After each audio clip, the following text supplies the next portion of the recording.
All right, welcome back to another After Dark episode, and I've been looking forward to this one all day. It was hard not to watch this without you guys, but I waited. So this is part 3 of the work beef between Shaq and Kobe.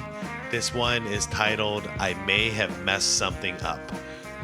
And I think that's a quote from Shaq, if I'm not mistaken, like old man Shaq now. Once again, this is from Secret Base. Great content there. If you haven't seen part 1 and part 2, I highly suggest it. That would be yesterday and the day before. But yeah, I would highly suggest you watch those two before we get into this one.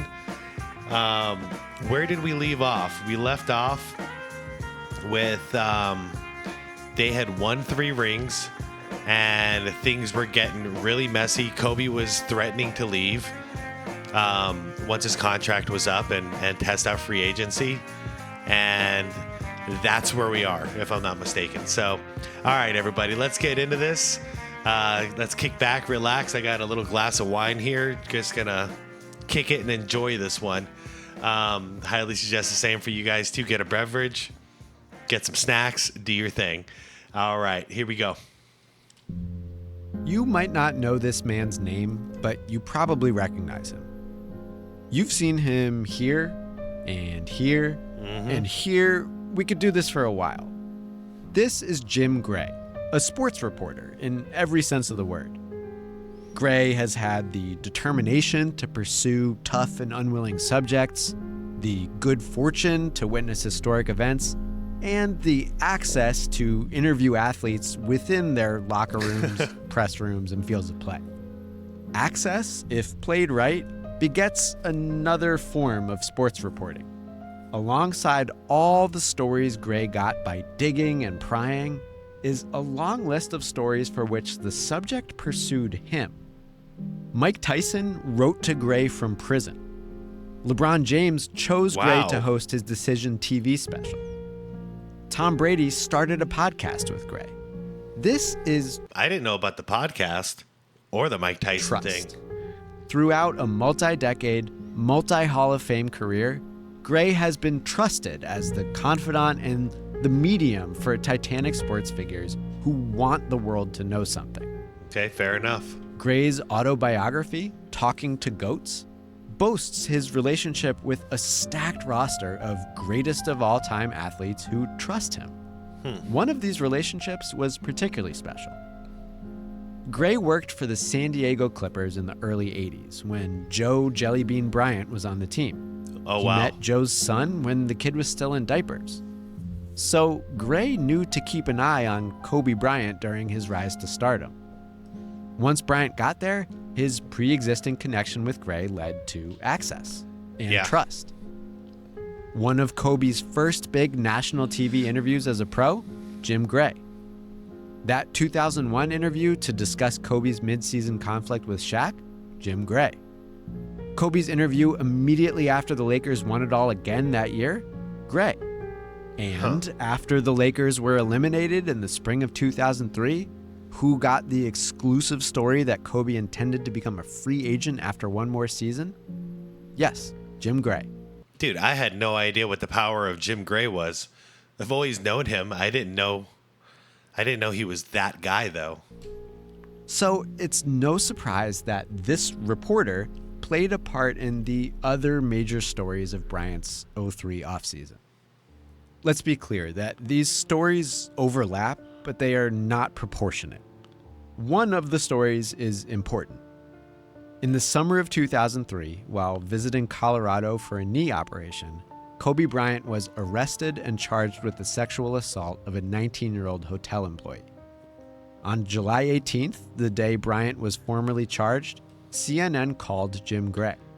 Real quick, just because I get this question a lot in the comments, for all of you who don't know, this is the moment where the league turned on Kobe. So that whole Jordan comparison that they were doing, like the next GOAT, it all ended here. And it never came back. They didn't really celebrate him until he retired. And then, they did again when he passed away, sadly. But yeah, This is the moment they cleared the way. They pushed Kobe out of the way, and they made room for LeBron to be the next golden child of the league. Live on air, Gray vouched for Bryant's character. Then he reported from the news conference in which Bryant, sitting beside his wife Vanessa and his attorneys, denied the charges but admitted to adultery. The criminal case was dismissed over a year later, and a civil lawsuit settled thereafter. This is the important Kobe Bryant story from this era. It's real life. Mm-hmm. Jeff Pearlman's book, 3 Ring Circus, reviews the whole story. We are here to talk about something relatively unimportant. Sports. Work beef between Bryant and Shaquille O'Neal. This story was influenced by the big real-life one. And again, Jim Gray played a part in its telling. In August of 2003, Bryant told Lakers GM Mitch Kupchak that he hadn't received any support from his co-star after the allegations. Kupchak replied and... Well, wait a second. Shaq, he said, didn't call me. Is he saying Shaq didn't call Kobe or Kobe didn't call Shaq? Because I would think Shaq should reach out to Kobe in this situation, right? Bryant wasn't feeling it. Huh. Any support from his co-star after the allegations. Kupchak replied, and Shaq later confirmed that O'Neal's bodyguard, Jerome, left Kobe messages on his behalf. Well, that's Kobe not said very messages personal. weren't enough, and according to Coach Phil Jackson, also said that the moment Shaq started talking to the press, he would fire back. Shaq, meanwhile, was hearing of something the rest of the world would learn much later. During Kobe's initial interrogation with detectives, he made an offhand comment that he should have done what Shaq does. Shaq, he said, pays women up to $1 million not to say anything. Oh. Shaq? Oh, snap. How did I not know about this? Wow. Okay. So I get that Kobe was pissed off at Shaq because his representatives are sending him messages instead of Shaq actually reaching out personally. Okay, Kobe, but that was uncalled for. This was really uncalled for. Damn. Heard all this around the same time he was hoping to get a big contract extension from the Lakers, an extension that seemed increasingly unlikely as September turned to October. Kobe's impending free agency had something to do with that. So there is the backdrop for the last chapter of our story. Wow. The month-long climax of the Shaq-Kobe beef. What a setup. Damn, secret base.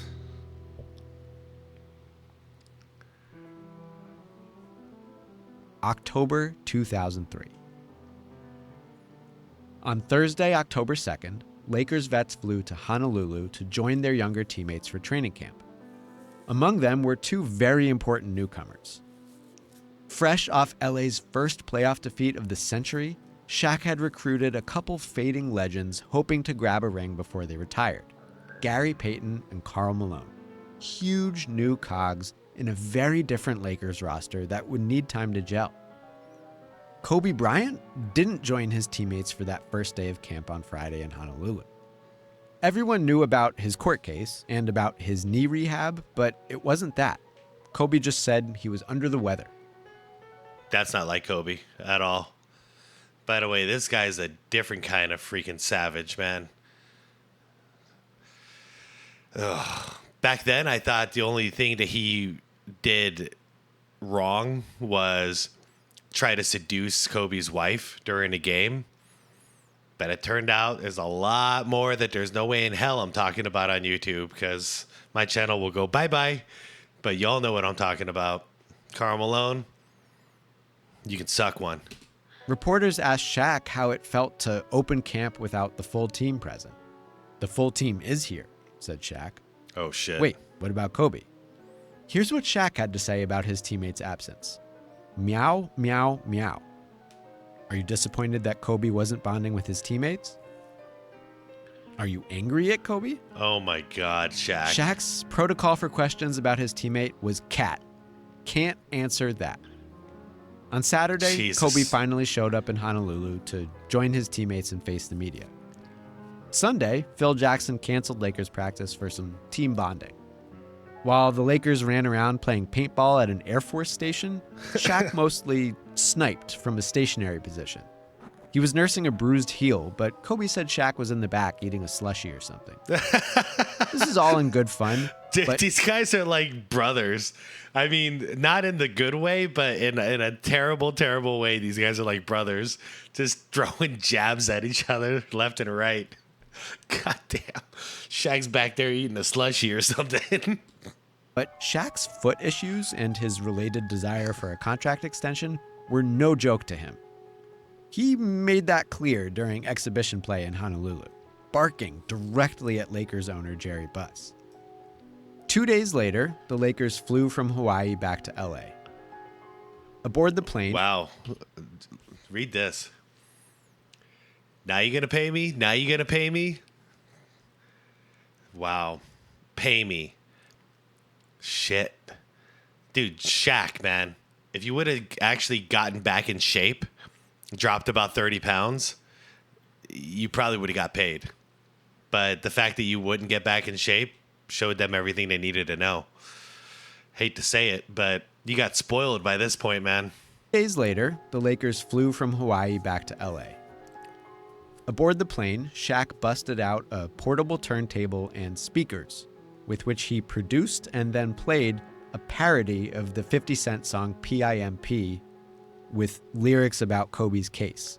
Dude. Kobe didn't witness that. He was headed to Colorado for court proceedings. Kobe rejoined his teammates for Media Day on Friday. He said the back and forth for court was no big deal. Shaq said he wasn't paying attention to the case. The only TV he watched was SpongeBob. Oh, come on. He wasn't going to comment or speculate. He just wanted to be a source of relaxation for Bryant, to help him laugh, to be his pillow, his comforter. When the Lakers headed to San Diego for an exhibition against the Phoenix Suns, Kobe was absent again. His knee was bothering him, and he had to jet off to Colorado anyway. Mm-hmm. Shaq didn't play in that game either because of his heel, but he spoke, and not like a cat. Asked why he kept resting, Shaq said he wanted to be right for Derek Fisher, Karl Malone, and Gary Payton. Man, wow. I shouldn't be surprised anymore, but he really... This is what it would have looked like if Shaq and Penny stayed together, because the jealousy was already so hardcore when it came to Shaq. But they said, Shaq left right when things were getting really ugly between them. But it's always Shaq throwing these little jabs. Reporters noted he was forgetting someone. Nope, he repeated the same list verbatim. Derek, Karl, Gary. No mention of Kobe. Son of a bitch. The following week, Kobe and Shaq finally played preseason together. Kobe made his debut in Anaheim, then played again in the Lakers' exhibition finale against the Kings in Las Vegas. The crowds in those two neutral locations were loud in their support for Kobe, the player and the person. But the player was clearly still shaking off the post-surgery rust.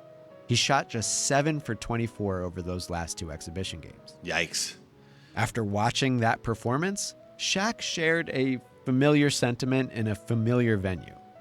Instead of speaking to Kobe, he spoke about Kobe to the media assembled in Vegas. Oh, jeez. If Kobe's going to be on the court, he needs to keep other people involved, be more of a passer. There it is again with the passing thing. That was the last day of preseason, Friday, October 24th. Kobe had said he would fire back the moment Shaq spoke out. Sunday, reporters visited Lakers practice 2 days before their season opener. Here's what they found. Beef. Kobe kept his word.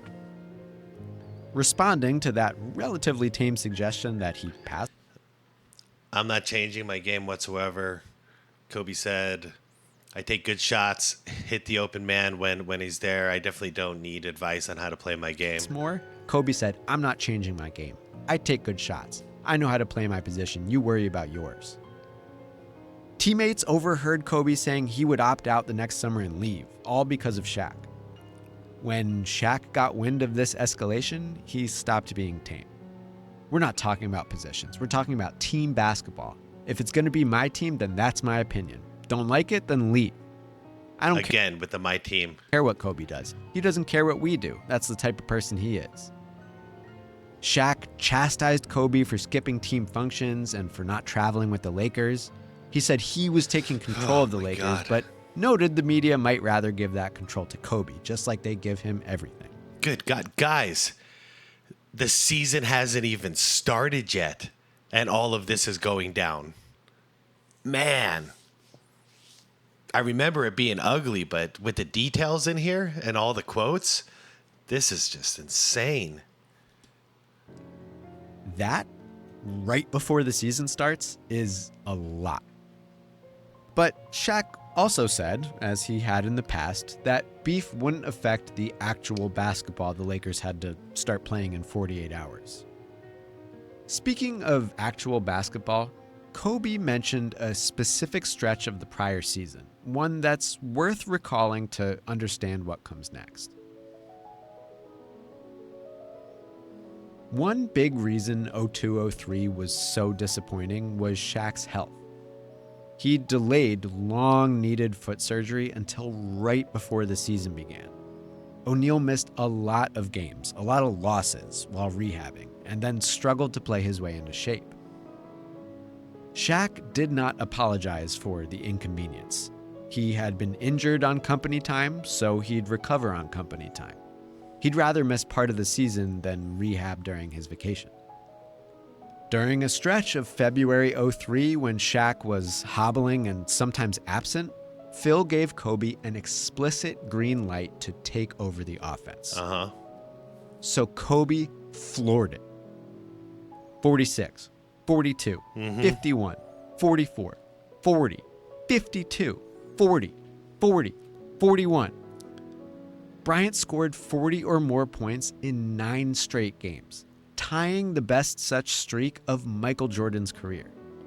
Only Michael and Wilt Chamberlain had recorded such a feat. The moment Shaq and Phil allowed space for him to do so, the 24-year-old Kobe proved he could make baskets on par with the greatest scorers to ever walk the earth. And then he stopped, ostensibly on purpose. Here, according to Kobe many years later, is what followed. Yeah, I remember this. Shaq comes back from injury and Phil goes, I still continue to do it, right? And then Phil calls me to his office, goes, hey, we're starting to lose the big fella. What do you mean? Well, he's not getting the attention. This 40-point streak is starting to kind of take away his fire to prove something, right? So I need you to start dialing it back. I'm like, what? He says, we're going to lose him, and we need him in June. Okay. All right. We have a game against the Clippers. I think I had like 38 or something like that. And I had a chance to score 40 again. It was a blowout game. I dumped the ball in the Shaq instead of shooting a wide open shot. The 40-point streak ended that night. Wow. Now, Kobe's recollection fudges some details. He only had 32 points that night against the Clippers, and he kept shooting well into the fourth quarter. I love that. Only 32, by the way. But it is absolutely true that when Kobe was riding that streak, Shaq sounded annoyed. I guess it's cool. And then, as usual, he whined. He wanted more shots. He name-dropped an old inferior Jordan teammate. I'm not Bill Cartwright. I'm not a token big man. Bumfoot or not, I want the ball. Vintage Shaq stuff. Good God, man. You just won 3 finals MVPs. Like, you're not Bill Cartwright. It is also true that Phil responded by sort of rescinding the green light. And it is true that Kobe obeyed. In March and April 03, he passed much more while scoring merely a lot of points rather than the godlike 40 a game he had averaged in February. Yeah. So, returning to October, this was what Kobe referred to in his response to Shaq's accusations of selfishness. Kobe was just following orders. The day all these quotes hit the papers, October 27th, Phil called a meeting to clear the air. Each of Shaq and Kobe said his piece. Phil demanded they keep everything in-house, Karl Malone begged them to just knock it off. Wow, it's about damn time. Stop talking to the media and keep it in-house. This should have happened like 4 years ago. The meeting adjourned. Maybe the air was indeed clear. I didn't come. Karl Malone. I didn't come here to babysit. I came here to win a ring. You're not paying me enough for this bullshit. Sorry, Carl. I can't read a quote like that without thinking of some disgusting shit by you. That night, Kobe called Jim Gray. Gray was busy interviewing the governor of California about deadly wildfires, but Kobe wanted an interview. Gray published their conversation on ESPN that night. The air was not clear. Nearly every one of Kobe's answers fired a shot at Shaq. Oh, boy. Fat, out of shape, over-dramatizing his foot injuries, not a leader, childlike, selfish, jealous, not my quote-unquote big brother. His unprofessionalism hurt us last year, and I don't want it to hurt us this year. Woof. So much for keeping it in-house. That is an avalanche, and it's not even the full transcript. All right, I just gotta say, because I know I keep defending Kobe and ripping on Shaq, but there's two sides to this, and Kobe is feeding into it just as much as Shaq is. So they both really messed this up, man. Both of them. Kobe gave another quote about Shaq having less pride than the guy who makes donuts at 7-Eleven, but Gray cut it because he was worried it might wreck his relationship with Shaq. Oh my God. Suffice to say, the damage was done with or without that line. Shaq saw the interview that night. He told teammates he was going to kill Kobe. Immediately, Brian Shaw's phone started to ring. Shaq and Kobe's old teammate had just retired, but multiple Lakers made the same plea. Get to LA immediately. The next morning, Shaq says, he arrived at the practice facility to find Shaw waiting for him, along with Jerome and a few teammates. Kobe rolled in, sounding unimpressed by Shaq's threats, but Shaw insisted Shaq was not messing around. Everyone assembled in a theater room, and they got to screaming. Both Lakers PR guy John Black and O'Neal himself say Shaw at one point had to step in and prevent Shaq from going after Kobe. With Shaw as mediator, both guys restated their gripes. Current Lakers chimed in to explain how much this conflict hurt them. Shaq told Kobe if he ever said anything like that again, he'd kill him. Jesus. That threat is kind of real from Shaq, too. Because he threatened Pat Riley on the way out. And Pat Riley had to have security escort him out the building. And that was the end of Shaq's Miami run. And Shaq admitted he was going to kill Pat. So, Shaq, man, and a guy that size, it's scary. It's scary when he says things like, I'll kill you. Kobe responded, whatever. That's Kobe, though. The relationship looked worse than ever. Kobe received a team fine for the ESPN interview. Then he told reporters he and Shaq were cool. Past it. Yeah, he ready deserved to that move fine. on. It's over. Shaq stonewalled those reporters for a couple days, saying they weren't on his level intelligence-wise. Oh, jeez. But then, after the first game of the season, Shaq spoke. At Phil's urging, O'Neal agreed to a truce. We have to move on. I'm boisterous, he's boisterous. Nothing personal, we're used to it, we need each other, yin and yang, opposites attract. I don't take it personal, even though he literally reacted by trying to kill Kobe in person. That was October 31st. The month of beef had concluded. What a month. Back to basketball. On paper, the Lakers had a good 03-04 season. They started really hot, persevered through some injuries, and made it back to the NBA Finals. Between the lines, well, Phil wrote a whole book documenting that season's palace intrigue from his perspective. Phil and Kobe had to work through major problems with each other. Phil and Shaq, both awaiting contract extensions, stood united in their suspicion that the Lakers would prioritize Kobe's 04 free agency, and that Kobe would ultimately decide their fates. It was a reasonable suspicion, given the way Jerry Buss spoke about Kobe. Wow. And- I'm not about to trade my son, is what Jerry Buss says about him. Wow. He loved Kobe like he loved Magic. Please don't forget, Kobe was awaiting trial for sexual assault this whole time. For a winning basketball season, 2003-2004 was extraordinarily strange away from the court. But between Shaq and Kobe, the season was pretty uneventful after October. Shaq says they kept a lid on stuff, which is mostly true.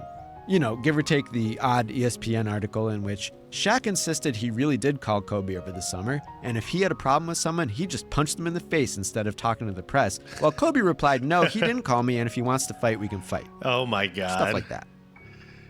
For real, though, the But beef yeah, he said it earlier. He said that he had his guys call Kobe, not himself, but his people. settled into a Cold War.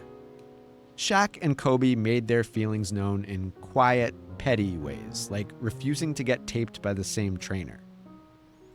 Phil Jackson, feeling closer than ever to the Shaq side of the divide, met with O'Neal and Rick Fox to ask whether they thought Kobe should leave the team to deal with his case.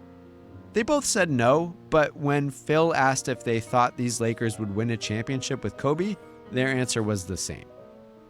And indeed, the Lakers did not. Wow. Whoa. All right. Then a second question. I'll never forget it. Fox recalled.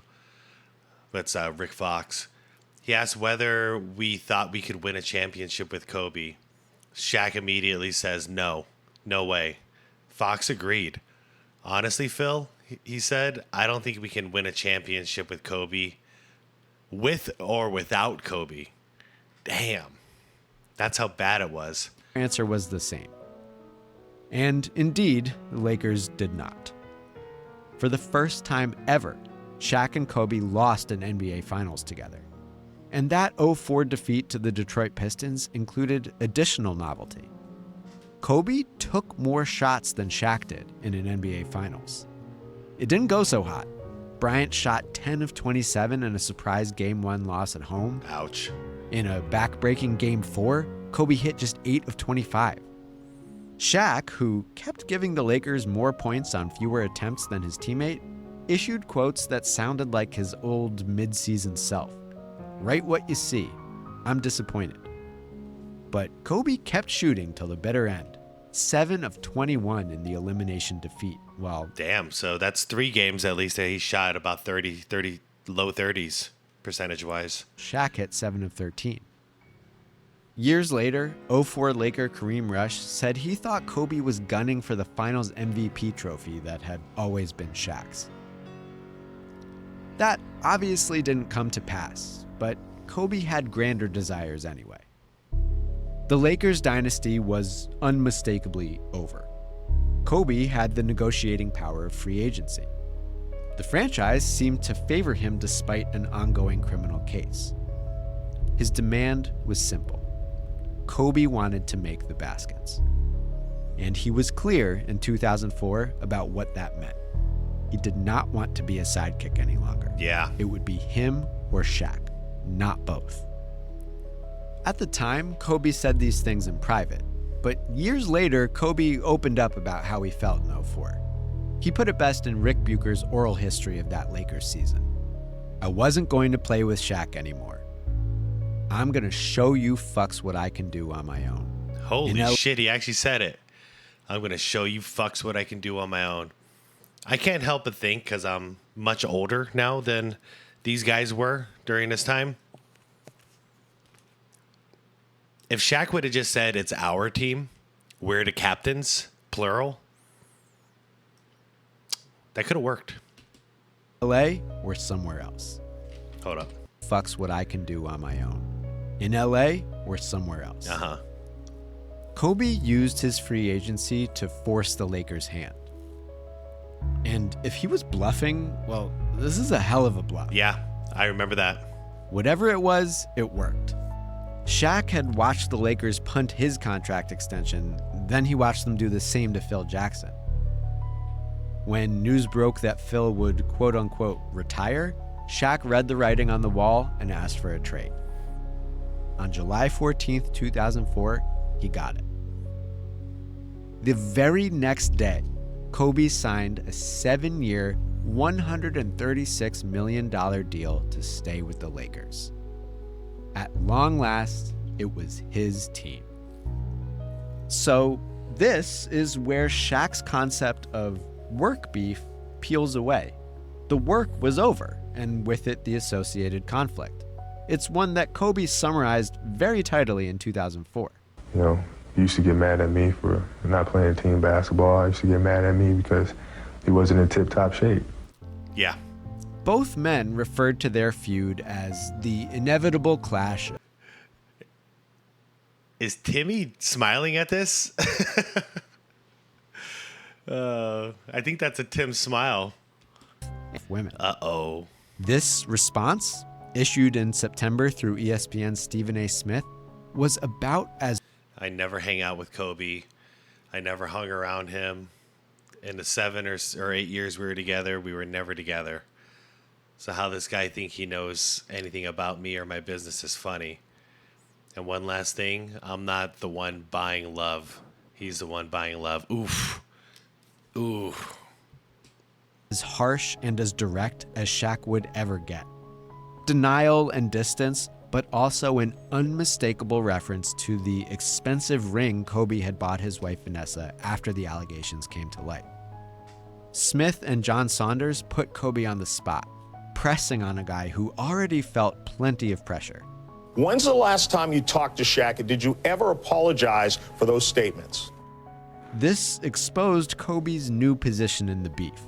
He was done stoking it. After attempting some excuses, I can try to track him down, but I don't have his number or anything like that. he promised to apologize with Stephen A's help.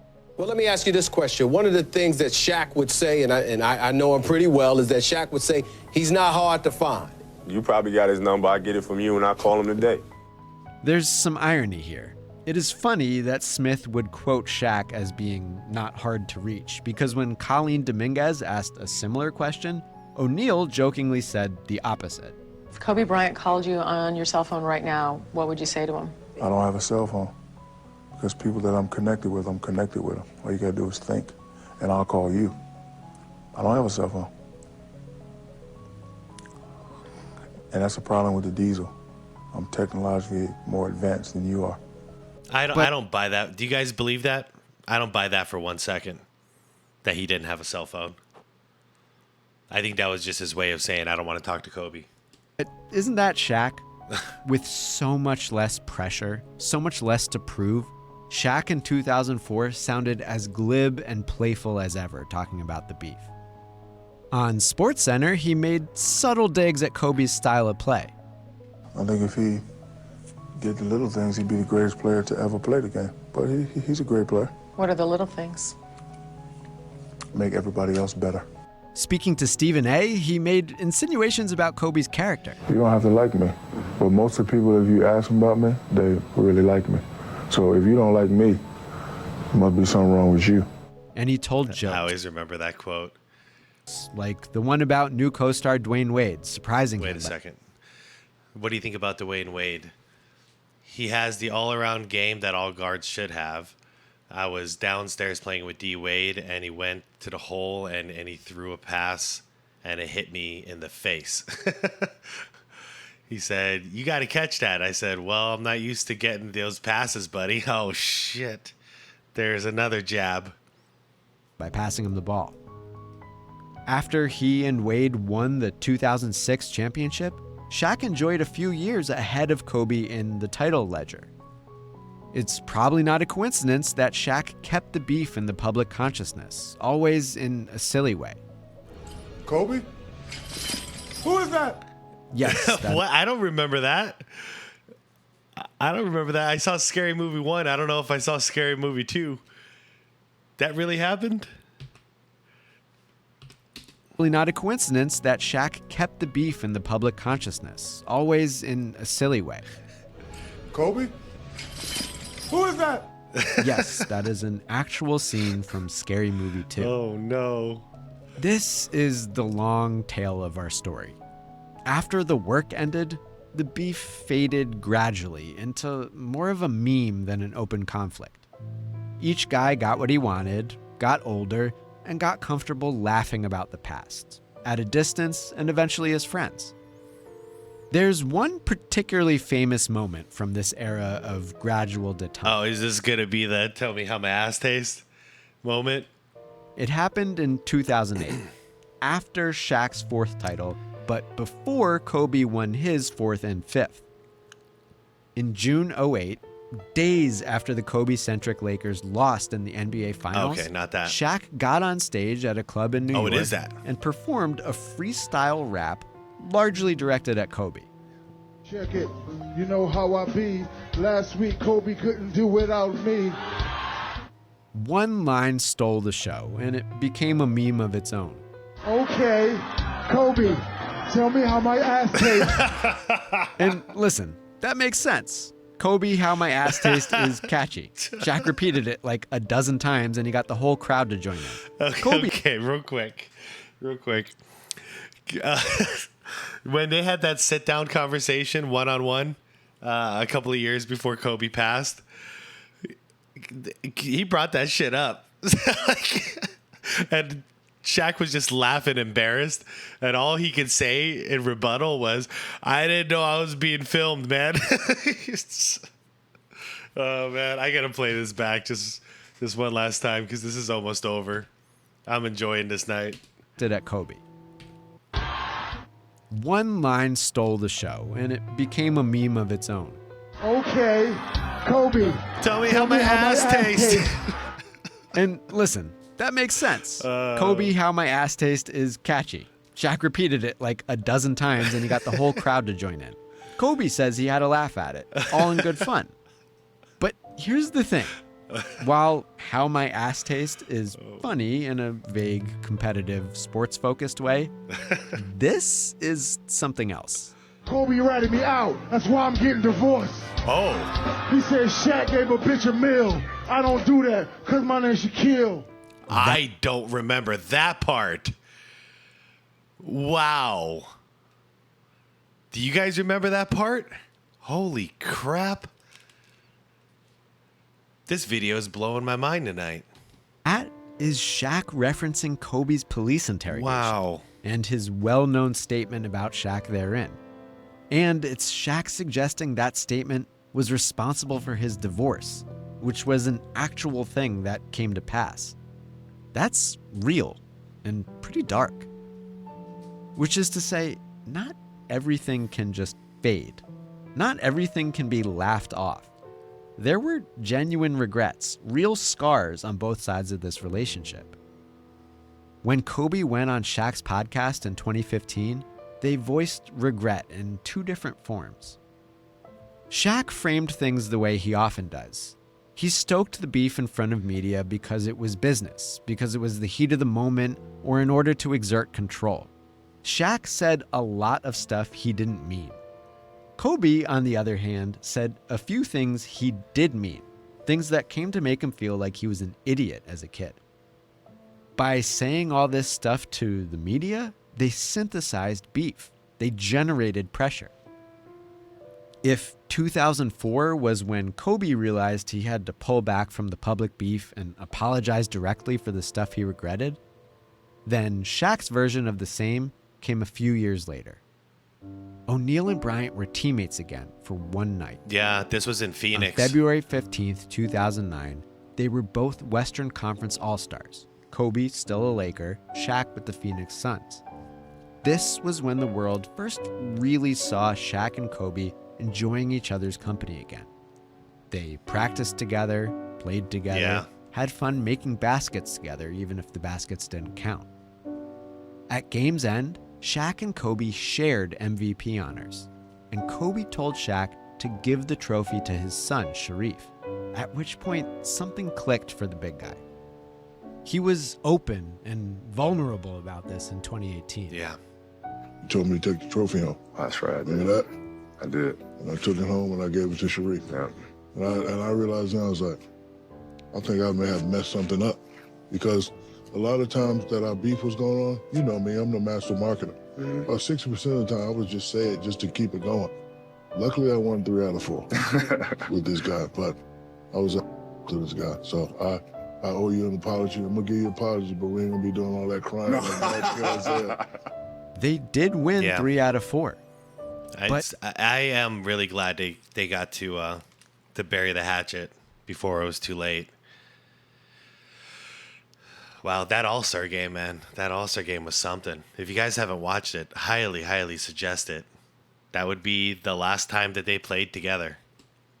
But because one or the other couldn't stay satisfied, and because that dissatisfaction went public, those 3 rings could have been relegated to a B story in the shared legacy of an all-time great sports partnership.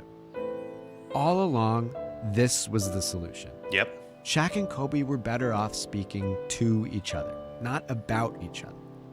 That didn't happen enough when they were teammates. It's the same thing I was saying from the part 1. That's what they really needed to do, is just sit down as men and talk this crap out. It hurts to know it can't happen any longer. Yeah. But it did happen. Because they spoke, because they resolved their differences in public, their shared legacy can look more like this, better measured in titles than in beef. Shaq and Kobe made mistakes in their relationship. They made demands. They made accusations. They made headlines. They made a mess. But when that was all behind them, they made up. And even as it happened, they made baskets.